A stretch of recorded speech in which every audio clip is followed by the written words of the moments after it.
All right, so we'll just start from the top here. I really want to get this fence painted. Just needs a little refresh. I think the stairway here, this has got a lot of just raw, and you can kind of see that there's like termites and things like that I've eaten over the years. So I think we replace just this top cap here, just this top cap here, and then maybe just had one handrail here as you walk down, and then just paint that stairway. The house definitely has some pressure washing. You can see how it's kind of got dirty over the years, and just some general cleaning and things like that. We do need to get this painted at this point. It's just getting rusted. It's perfectly fine now. We could get this painted. We need to clean this area. I think LVP would be the best option here because of the fact that we can get rid of some of these ramps as much as it is now. We could butt it up there and it'll be a lot cleaner. It's just a lot of painting to do. Some of these outlets are all knob and tube wiring. Now, knob and tube isn't the worst thing in the world, but as I'll show you later, there's some splices in there that can be a problem. So painting, the tenant's responsible for all this cleaning and things like that. Now, the tenant's also responsible for the cleaning of the floor here. So just, it's gonna be a full paint. There's all these marks on the walls and things like that. And things like removing those and all that, and cleaning this off. Now, the kitchen here, the appliances are old. You can see like it's just getting rusted. It's just getting old. This is really old as well.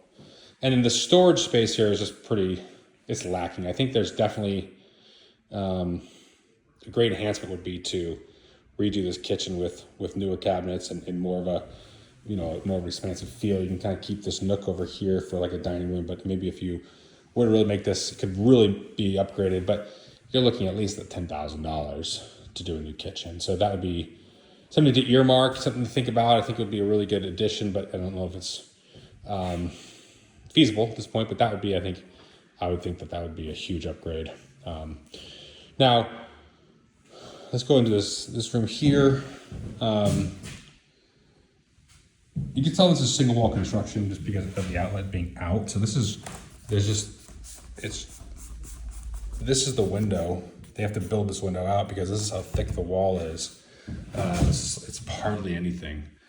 Usually I have a 2x4 stud. When this was built, it wasn't like this.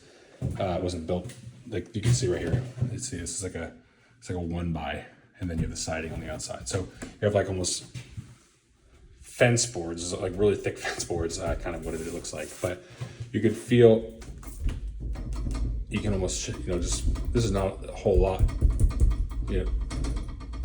I'm just with one finger.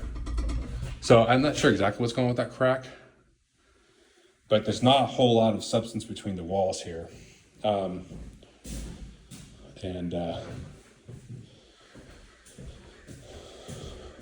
Now, this one thing I wanted to kind of get on is some of this wiring on the inside of the house. You can see that it was just this knob and tube was just run like this. I think we should remove that and make it not kind of something on the outside of this or inside of the house at least. This is a tenant charge. They'll be responsible for this, but we could probably get away with just doing the top, which would be on them. This is because there's no ventilation here. So we have to replace that. That's just because over time it's going to rust. This is fine. We can just kind of touch this up to kind of make that better. I really want to think about trying to get a fan in here because this is going to be inevitable if we don't have a fan. It's just this mildew on top. I think about just removing that. All the maintenance and things like that would just be one thing. So this is the laundry room. The roof looks good. Sorry, I got a phone call. So this is the laundry room.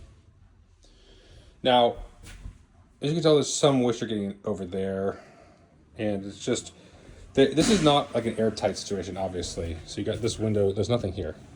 There's something over here, but there's nothing here. You do have some evidence of termites I just poked this hole, and it's just, you can tell this is termite droppings. So, and there's evidence of termites in other ways. So we could theoretically just get a this property tented if you wanted to. But there's no way that this is like airtight. You can tell the gaps here. There's like a gap here, over here. You can see up on the roof, and you can actually get a pretty good sense of what this roof is like. The shed roof goes to here, and then there's actually a roof on top of there, like the eave goes over. So I think what we'd want to do is make sure all this is good, and maybe just take off this quarter-inch paneling, and just kind of clean this area up. This is going to be a constant theme. There's a lot of just wiring that is needs to be fixed. It just does. You get the wires kind of running outside here. So there's a lot that could be done, or just we can leave it. And then we're gonna go downstairs here. I do think having this property on like a quarterly cleanup is gonna be really something we should think about doing. This is a really big yard, and it just never really gets. It just needs to be cleaned kind of more regularly with more of like how big it is. So this area, as you can tell, there's some beetle damage here.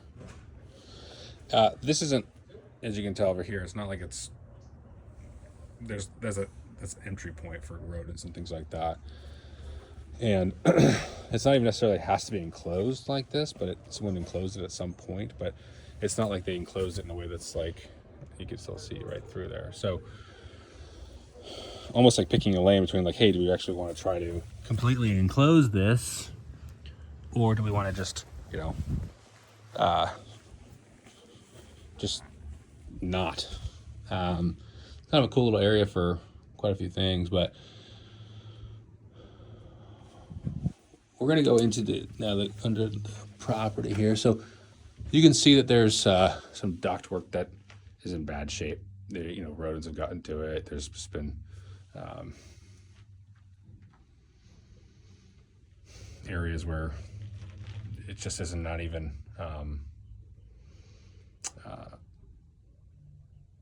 has insulation anymore. A lot of the places doesn't have insulation.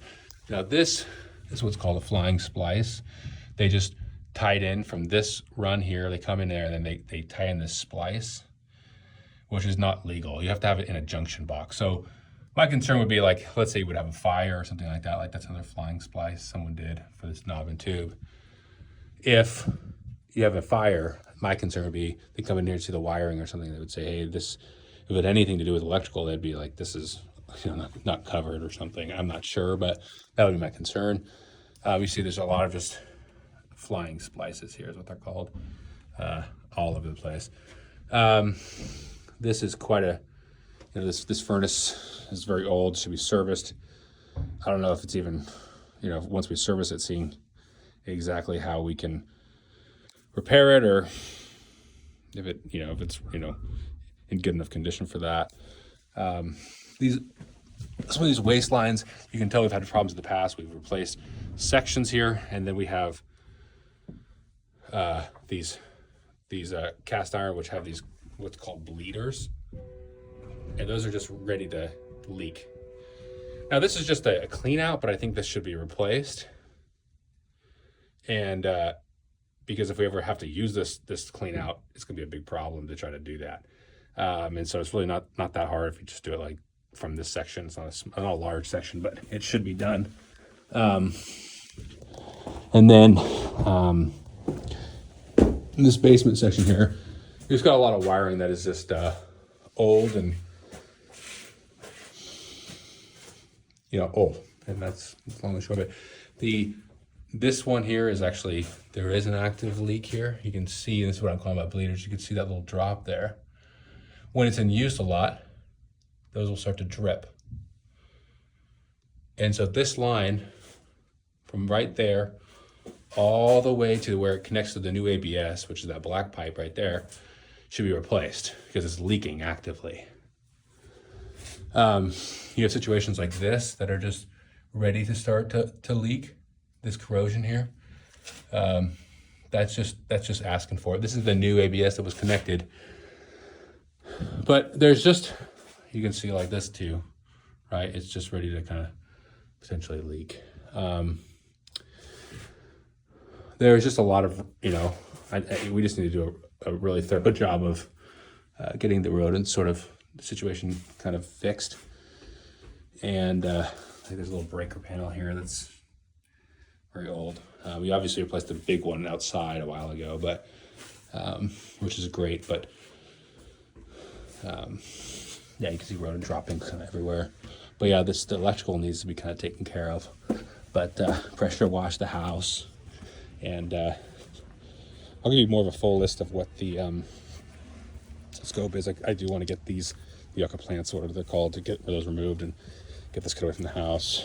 This is going to be removed. This is the new panel that was installed a few years ago. So it's really nice.